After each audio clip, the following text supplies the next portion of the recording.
पर सिर्फ नंबर लाना एक गोल नहीं है। मेहनत करो, ओवर कॉन्फिडेंट नहीं होना। हमें पहले एक्यूरेसी बिल्ड करनी। सब पे T1 लगा हुआ है, इसका मतलब ये सारे क्वेश्चन मेरे को आते हैं। हेलो बच्चों, हाउस द जोस। अब हम जा रहे हैं 10th क्लास में। 9th क्लास हमारी कंप्लीट हो गई है और डर लग रहा है भैया। 10th है, बोर्ड्स है, क्या होगा। सबने डरा रखा है कि 10th मुश्किल होती है, पता नहीं कैसे करेंगे। बहुत डर लग रहा है। कोई टेंशन लेने की जरूरत नहीं है। 9th क्लास से 10th क्लास बहुत आसान है, बहुत ही ज़्यादा आसान है। भैया ऐसा कैसे? 10th क्लास तो मुश्किल लग रही थी हमें। देखो भाई सुनना, हम 9th में गए, 8th क्लास से 8th तक हमने मैथ्स पढ़ी, किसी काम की नहीं। मतलब बहुत बेसिक मैथ्स है, कुछ भी ऐसा नहीं है जो बहुत मुश्किल लगता था बच्चों को अगर पढ़ रहे हैं तो। जैसे ही हम 9th की मैथ्स पे गए, हमें थोड़ा सा डर लगने लगा। कुछ कुछ चैप्टर ऐसे हैं जो थोड़े डरावने हैं। कहीं पे कैलकुलेशंस बहुत ज़्यादा है, तो कहीं पे थ्योरम्स बहुत ज़्यादा है। प्रूफ देख के बच्चों को बहुतों को डर लगता था। ऐसा कुछ है। तो नए नए कॉन्सेप्ट्स आ गए, नई नई चीज़ें आ गई। भैया गिवन, टू प्रूफ, पता नहीं क्या क्या लिखवा देते थे, कौन कौन से फिगर बना देते थे। तो इस चीज़ को देख के बच्चों को डर लगने लगा। सिमिलरली साइंस में, भैया साइंस की एक बुक थी, उसमें गिने चुने चैप्टर थे, सारे चैप्टर आसान। जैसे ही हम 9th में गए, पता नहीं क्या कर दिया, फिजिक्स, केमिस्ट्री, मैथ, तो क्या क्या याद करवाने लगे। मैथ घुसा दी, साइंस के अंदर मैथ घुसा दी। आधे बच्चे तो डर गए, भैया साइंस में ही मैथ होती है। डरना क्यों है, जितना बता जा रहा उतना करो, डरने की कोई जरूरत ही नहीं है। तो ये चीज़ देख के बच्चों को बहुत डर लगा। लेकिन ये मतलब एक सडन चेंज था, एक सडन चेंज था कि बच्चे को समझने में थोड़ा टाइम लग जाता है क्या हुआ क्या हुआ। इतने में 9th बीत जाती है। जो पढ़ रहे हैं उनके लिए ठीक है, कोई दिक्कत नहीं है। अब हम जा रहे हैं 9th से 10th में। तुम्हारे साथ तुम्हारे शुभम भैया हैं, कोई टेंशन लेने की जरूरत ही नहीं है। जितना बता रहा हूँ उतना करते रहो, सब हो जाएगा। अब हम जा रहे हैं 9th से 10th क्लास में। अब होगा क्या, हमने झटका तो झेल लिया। हमें एक झटका लगा था कि भैया ये क्या क्या करवा दिया हमें 9th क्लास में, अलग अलग सी चीज़ें। 10th क्लास में जाने से पहले कुछ कुछ चीज़ें ध्यान रखनी है। सबसे पहला, डरना नहीं है, डरना नहीं है। एक कहावत है, मन के जीते जीत है, मन के हारे हार। मतलब अगर आप मन से हार गए तो फिर आपका खेल वहीं खत्म हो गया।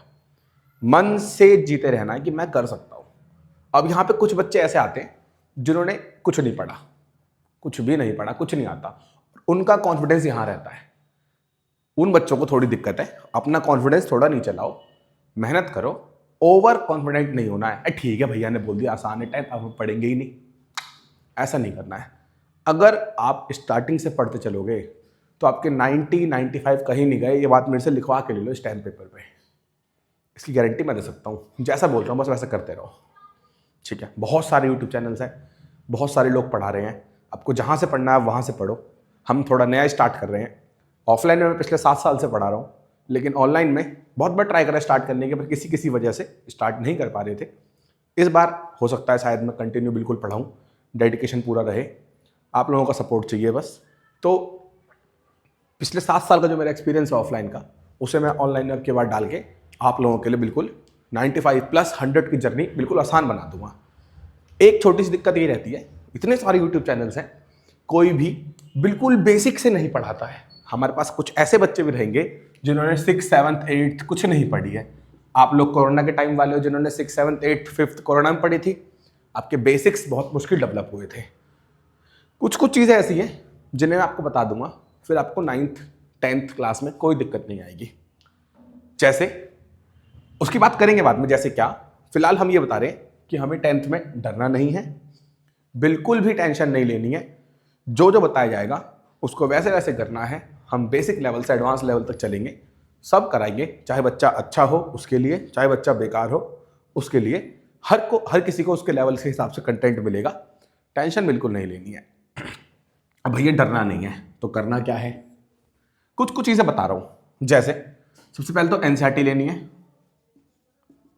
एनसीईआरटी पढ़नी है। साइंस की एनसीईआरटी रीड करनी है, एसएसटी की एनसीईआरटी भी रीड करनी है, जब तक आप अपने खुद से पढ़ोगे नहीं, आपकी विजुअल मेमोरी स्ट्रांग नहीं होगी। विजुअल मेमोरी का मतलब क्या होता है, कभी कभी आपने देखा होगा ये चीज़ मेरे को देखे देखे लग रही है। जो चीज़ आप अपनी आंखों से देख लेते हो ना, वो चीज़ आपको कभी नहीं भूलते। आप उस चीज़ को आप बिल्कुल दिमाग में स्टोर कर लेते हो, आंखों से देखी हुई चीज़ को। जब भी हम कोई चीज़ पढ़ते हैं, जैसे जिनकी विजुअल मेमोरी स्ट्रांग होती है, जैसे फॉर एग्जांपल मैं, थोड़ी बहुत मेरी विजुअल मेमोरी ठीक है। अगर मैं, मान लो ये बोर्ड है, इसको मैंने अपनी विजुअल मेमोरी में उतार लिया, अब अगर मैं कभी सोचूंगा ना, तो मेरे को पता चल जाएगा कि कहाँ पे मैंने क्या लिखा था। यहाँ 8th लिखा है, मेरी आंख बंद है, 8th लिखा है, 9th लिखा है, 10th लिखा है, डरना मना लिखा है, उसकी एक फोटो खिंच गई दिमाग में।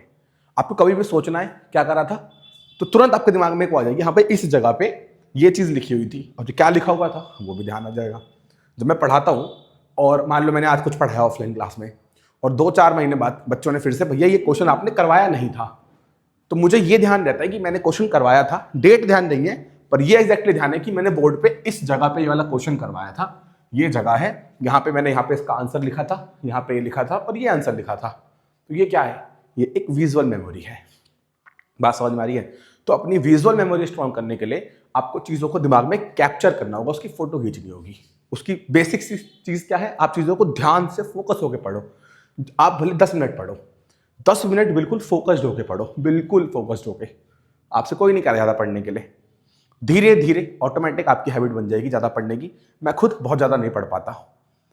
अगर मुझे कभी कोई चीज़ पढ़नी होती है तो मैं कैसे पढ़ता हूँ, मान लो मैं एनिमे देखता हूँ, तो मैंने 20 मिनट का एपिसोड देखा, उसके बाद मैं 20 मिनट पढ़ने बैठ जाता हूँ। 20 मिनट का एपिसोड, 20 मिनट पढ़ लिया, फिर 20 मिनट का एपिसोड, फिर 20 मिनट पढ़ लिया। इस हिसाब से क्या होगा, मैं जितनी देर कुछ और कर रहा हूँ उतनी ही देर पढ़ पा रहा हूँ। अगर मैं दिन में 4 घंटे एनिमे देखी तो मैंने 4 घंटे पढ़ भी लिया। तो आप अभी थोड़े छोटे हो, तो आप अपने हिसाब से रेशियो सेट कर लो कि मैं 20 मिनट एपिसोड देखूंगा, आधे घंटे पढ़ूंगा, या 10 मिनट गेम खेलूंगा, आधे घंटे पढ़ूंगा, एक गेम खेलूंगा, फिर पढ़ लूंगा। इस तरीके से अपने दिमाग को सेट करो कि मैं क्या क्या अपने हिसाब से कर सकता हूँ। कोई भी स्ट्रैटेजी दुनिया में ऐसी नहीं है जो सबके लिए वैलिड हो। आप अलग अलग स्ट्रैटेजी चुनो और उसको अपने ऊपर लगाओ, ठीक है? कुछ कुछ चीज़ें ऐसी हैं जो मैं आपको बताऊंगा, अगर आप वो करोगे तो आपको बेस्ट बेनिफिट मिलेगा। जैसे साइंस की एनसीईआरटी और एसएसटी की एनसीईआरटी रीड करनी है। मैथ्स के लिए क्या करना है, मैथ्स के लिए पहले तो आपको आपके बेसिक्स स्ट्रांग होने चाहिए, और यहां पे मैं आपकी पूरी हेल्प करूंगा बेसिक्स स्ट्रांग करने में। हम कुछ बेसिक मैथ्स की सीरीज लाएंगे जिसमें 10th क्लास तक की मैथ्स पढ़ने के लिए आपको बेसिक क्या क्या आना चाहिए उसकी वीडियो लाएंगे। 10-12 वीडियो होगी कि हाँ भाई फिर आपको 10th में दिक्कत होगी नहीं। जिस भी बच्चे को वो चीज़ें आती हैं, वो मैथ्स के टॉपिक आते हैं, नीचे डिस्क्रिप्शन में क्वेश्चंस की पीडीएफ रहेगी। आप उस क्वेश्चंस को सॉल्व करना, अपने आंसर चेक करना। अगर आपको लगता है कि हाँ भाई मेरे को ये वीडियो मतलब ये सारी चीज़ें आती हैं, तो वीडियो देखने की कोई ज़रूरत नहीं है। अगर आपको क्वेश्चंस देख के लगता है कि हाँ भाई ये चीज़ मेरे को नहीं आ रही है, तो फिर आप उस वीडियो को देखें, उस टॉपिक को मास्टर करें। फॉर एग्जाम्पल बेसिक इंटीजर्स, बहुत बच्चों को, मेरे पास ऐसे ऐसे बच्चे भरे उनको इंटीजर्स नहीं पता क्या होते हैं, इंटीजर्स सॉल्व करना नहीं आता। बच्चे भैया -2 मल्टीप्लाई -4 है, इसको कोई -8 लिख रहा है, कोई कुछ लिख रहा है, कोई कुछ लिख रहा है। तो ये चीज़ बहुत दिक्कत है बच्चों के साथ। इंटीजर्स नहीं क्लियर है। 3 चीज़ तो सबसे बेसिक, इंटीजर्स, फ्रैक्शंस, डेसिमल्स, ये 3 चीज़ें आ जाएंगी। उसके बाद सिंप्लीफिकेशन है, थोड़ा बहुत रैशनलाइजेशन वगैरह है, ये सब चीज़ें थोड़ी बहुत सीख जाओगे। Linear equation in one variable, x की वैल्यू फाइंड करना, पूरी 10th क्लास में तुम एक्स की ही वैल्यू फाइंड करते रह जाओगे कि भैया इक्वेशन बनाई, एक्स की वैल्यू फाइंड करो, वाई की वैल्यू फाइंड करो। तो ये जो linear equation in one variable है, बच्चों को आता ही नहीं है। मेरे पास ऐसे ऐसे बच्चे भी आते थे जिनको 2 + x = 2x लिख देते हैं। क्या 2 + x 2x होगा? कभी नहीं होगा। क्यों नहीं होगा? 2 और x अनलाइक टर्म्स हैं। तो ये सारी चीज़ें हम आपको बेसिक्स मैथ में पढ़ाएंगे कि आपकी मैथ्स के बेसिक स्ट्रांग हो जाए। जब तक आपके बेसिक स्ट्रांग नहीं है, आप 10th क्लास की मैथ्स नहीं पढ़ सकते। 10th क्या, 9th क्या, कोई सी मैथ नहीं पढ़ सकते। तो बेसिक स्ट्रांग होना बहुत जरूरी है। जैसे आपके बेसिक स्ट्रांग हो जाएंगे, फिर हम 10th क्लास की मैथ्स की बात करेंगे। तो एनसीईआरटी तो करनी ही करनी है। स्टार्टिंग में तो आपको कुछ नहीं करना, एनसीईआरटी करनी है। जैसे थोड़ी थोड़ी मैं वर्कशीट लाता रहूंगा, उन वर्कशीट्स को सॉल्व करते रहना है, ठीक है जी। उसके बाद क्या करना है, और चीजें, एग्जाम्पलर आती है एक, एग्जाम्पलर आती है एक, एग्जाम्पलर करनी है। फिर एग्जाम्स के पास हम अप्रोच करेंगे, हम प्रीवियस ईयर करेंगे, हम सैम्पल पेपर करेंगे, सारी चीज़ें करेंगे, कोई टेंशन लेने की जरूरत नहीं है। बीच बीच में आपको स्ट्रैटेजीज देता रहूँगा। हमारा चैनल तुम्हें पढ़ाएगा भी, तुम्हें कुछ कुछ स्ट्रैटेजीज भी देगा। एक पर्टिकुलर चीज से फोकस नहीं रहने वाला है। बहुत सारे चैनल है खाली स्ट्रैटेजी दे रहे हैं, पढ़ा नहीं रहे हैं। बहुत सारे चैनल है खाली पढ़ा रहे हैं, स्ट्रैटेजी दे रहे हैं। हम दोनों चीज़ों पर फोकस करेंगे। एक्सपीरियंस है मेरा, बहुत ज़्यादा नहीं है, 18 साल 20 साल इतने साल का तो मैं हूँ ही, लगभग लगभग 25-26 साल का मैं हूँ, तो इतनी ज़्यादा एक्सपीरियंस नहीं है। 7 साल का एक्सपीरियंस भी ठीक ठाक होता है। मेरे बहुत सारे बच्चे हैं जो 90-95 मार्क्स लेकर आए हैं। मैं तुमसे रिलेट कर सकता हूँ, मेरे बच्चे मेरे से बहुत रिलेट करते हैं, क्योंकि बहुत ज़्यादा एज गैप नहीं है। जब से मैं पढ़ा रहा हूँ, मैंने बच्चों को अपने छोटे भाई बहन की तरह पढ़ाया है, टीचर की तरह नहीं पढ़ाया है। जब मैं रिलेट कर पाता हूँ बच्चों से, तो मुझे पता है बच्चे किस किस सवालों में फंस सकते हैं, कहाँ कहाँ कौन कौन सी प्रॉब्लम, खाली पढ़ाई की नहीं, और भी कोई सी प्रॉब्लम जिसमें बच्चे फंस सकते हैं। तो आप लोगों को थोड़ा सपोर्ट चाहिए, कोई दिक्कत नहीं होगी, इसकी गारंटी मेरी है। मैथ्स पढ़ लिया, साइंस हो गया, हिस्ट्री हो गई, बहुत है। इंग्लिश वगैरह है, इंग्लिश वगैरह तुम तो पढ़ ही लोगे, कोई दिक्कत नहीं है ऐसी। आंसर राइटिंग की प्रैक्टिस करते रहना है। जो भी चीज़ तुम कर रहे हो उसको लिखने की प्रैक्टिस करो, लिखने की, खाली दिमाग में नहीं, खाली दिमाग में नहीं। चीज़ समझो, चाहे वो साइंस की हो चाहे वो हिस्ट्री की हो। सबसे पहले समझना है, सबसे पहले समझना है। अगर तुम चीज़ों को समझ जाते हो,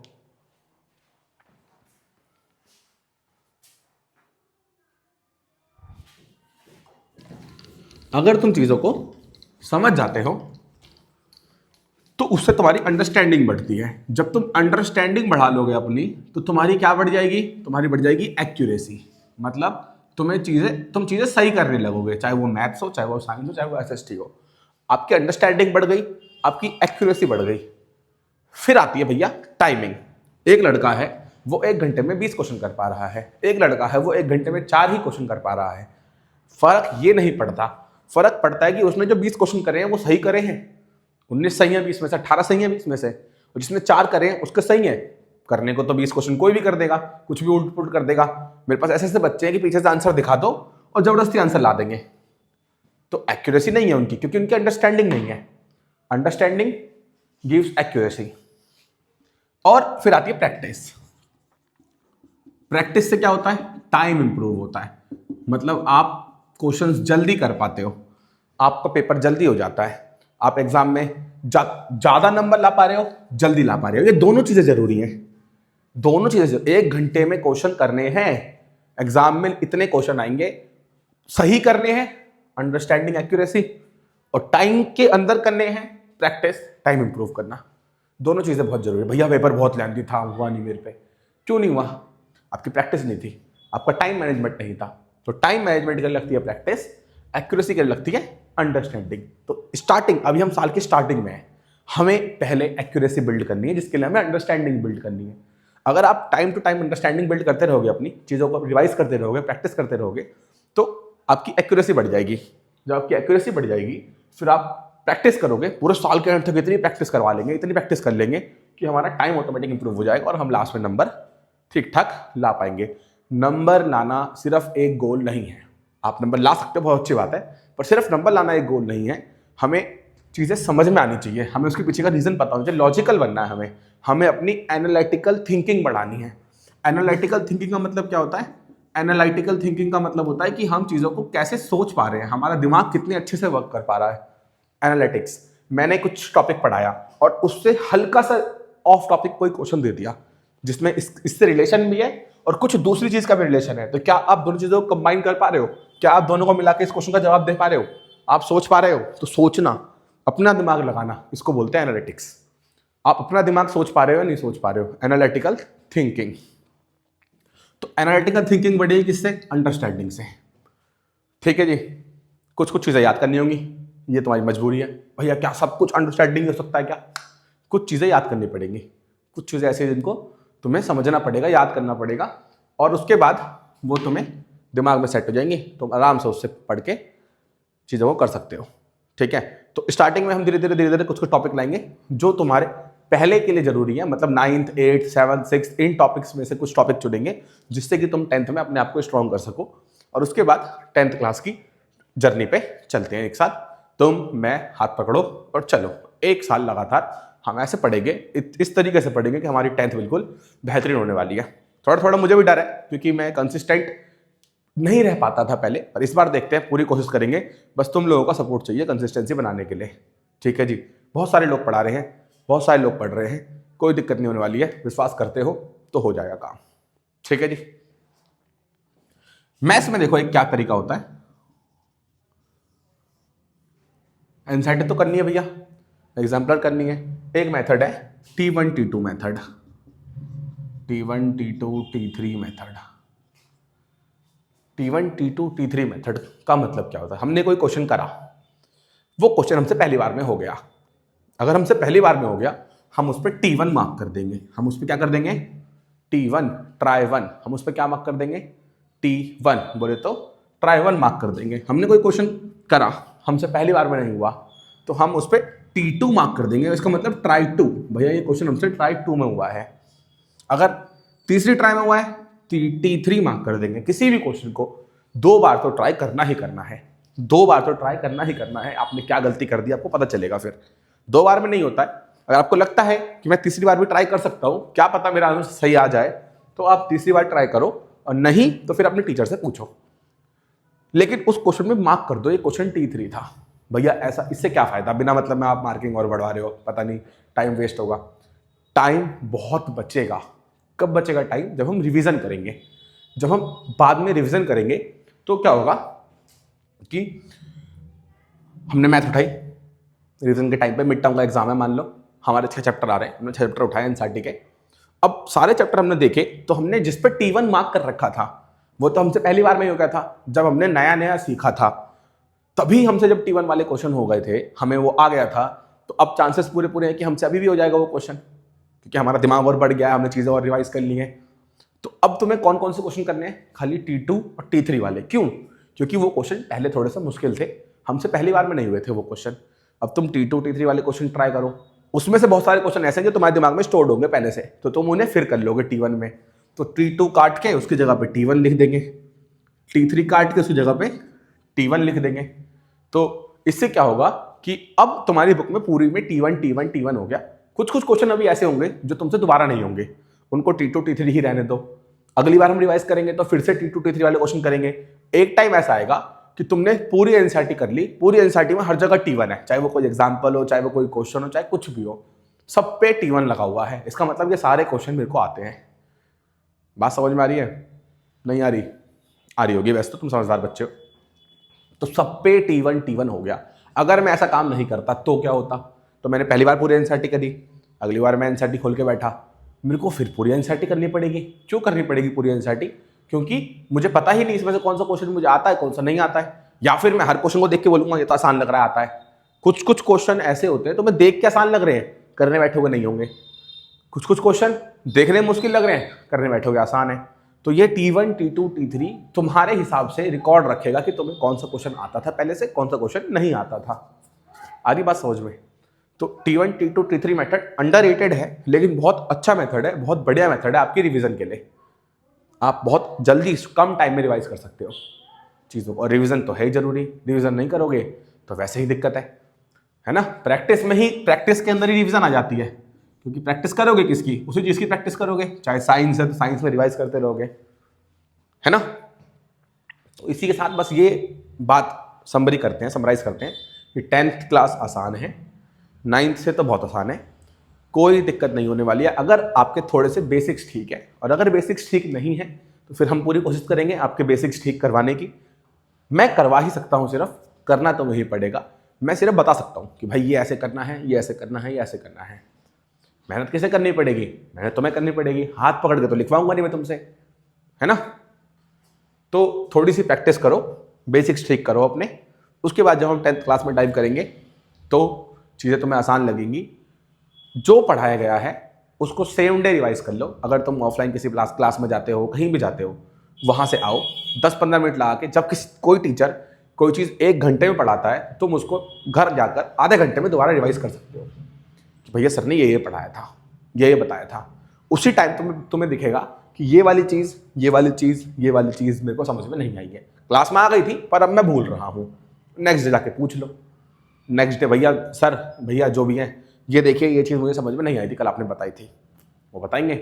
अगर ऐसा करते रहोगे तो तुम्हारे कॉन्सेप्ट्स बनते रहेंगे। नहीं तो नेक्स्ट डे तुम जाओगे, सर आगे पढ़ाएंगे या भैया आगे पढ़ाएंगे, तुम्हें वो चीज़ें और कम समझ में आएगी। क्यों? क्योंकि तुम्हारे कल के ही डाउट्स पेंडिंग है। तो अब जब तुम चैप्टर खत्म होने वाला होगा तब तुम्हें दिखेगा यार ये तो सारे डाउट्स है मेरे, मुझे कुछ आ ही नहीं रहा है, क्योंकि तुमने डाउट्स टाइम पे नहीं पूछे जिस टाइम पूछने थे। आज कुछ पढ़ा है तो कल जो तुम पढ़ने जाओगे वो उसी से रिलेटेड होगा जो तुमने आज पढ़ा है। तो अगर आज की चीजें ढंग से क्लियर नहीं है तो कल की चीज क्लियर कैसे होगी? आ रही बात समझ में? इस चीज को ध्यान में रखते हुए तुम्हें डेली डेली थोड़ा थोड़ा पढ़ना है, अपना बैकलॉग क्रिएट नहीं होने देना है कि भैया जब पेपर होगा या जब टेस्ट होगा तभी पढ़ेंगे सारा। स्टार्टिंग से पढ़ते रहो। मेरी बात मान के देखो, अगर नहीं आया फर्क तो फिर मेरा यहाँ रहना बेकार है। फर्क आएगा, 100% आएगा। 40-40 नंबर लाने वाले बच्चों को 90-90 नंबर तक पहुँचाया है मैंने। कैसे पहुँचाया है? मैंने खाली रास्ता दिखाया है, मेहनत उन्होंने करी है। मैं ये नहीं कह रहा मेरे पास कोई जादू है, मेरे पास कोई जादू नहीं है, कोई जादू नहीं है। थोड़ा सा एक्सपीरियंस है, थोड़ा सा बच्चों का प्यार है, जिससे कि मैं बच्चों की हेल्प कर पा रहा हूँ, है ना। मेहनत तुम्हें करनी है, मैं खाली बता सकता हूँ क्या करना है। धक्का नहीं दे सकता मैं तुम्हें ज़बरदस्ती कि यही करो यही करो यही करो। चलो, तो वीडियो थोड़ी लंबी हो गई होगी शायद, देखते हैं। अब थोड़ा सा सीरियस हो जाओ, 10th क्लास है और नंबर लाने हैं, मेहनत करनी है, जम के मेहनत करनी है। जोश बिल्कुल हाई रहना चाहिए। साल के स्टार्टिंग में जोश बढ़िया ही रहता है बच्चों का, अब हम पढ़ेंगे अब हम पढ़ेंगे अब हम पढ़ेंगे, लेकिन लास्ट में जाके क्या हो जाता है, भैया कुछ भी नहीं हो रहा है, अब कैसे करूँ, समझ नहीं आ रहा क्या करूँ। स्टार्टिंग से ही चीज़ें एक वे में चलेंगी, एक रास्ते में चलेंगी, तो तुम भटकोगे ही नहीं। उस रास्ते को तुम्हें मैं बताता रहूँगा, तुम्हें फॉलो करते रहना है वो रास्ता। ठीक है जी, चलो तो मिलते हैं इसी बात पे अगले वीडियो में। सब्सक्राइब कर देना चैनल को, अगर अच्छा लगे थोड़ा सा सपोर्ट कर दो यार। सपोर्ट करे बिना ही मोटिवेशन डाउन हो जाता है। अब की बार मोटिवेशन डाउन नहीं होगा, लेकिन 100% गारंटी है इस बात की। तुम बस थोड़ा बहुत सपोर्ट करते रहो, अपने दोस्तों को भेज दो। जो बहुत अच्छे बच्चे हैं वो तो कहीं भी पढ़ लेंगे, कहीं भी समझ लेंगे, लेकिन जो थोड़े बेकार बच्चे हैं उनको मैं सोच रहा हूँ कि उनके लिए ज़्यादा काम करा जाए। वो कर सकते हैं, उनको एक रास्ता नहीं पता है कैसे करना है, मैं रास्ता दिखाऊंगा, करना तुम्हें ही पड़ेगा। मैं कोई जादू नहीं कर सकता तुम्हारे ऊपर। ठीक है जी, सपोर्ट करना, दोस्तों को भेज देना। कोई ऐसा बच्चा लगे हाँ भाई ये मेरा दोस्त है, ये लप्पू है, इसके बस की नहीं कुछ भी, उसको भेजो और देखते हैं, ट्राई करते हैं कि क्या मैं उनकी हेल्प कर पाता हूँ या नहीं कर पाता हूँ। ठीक है जी, बाय, मिलते हैं अगली वीडियो में।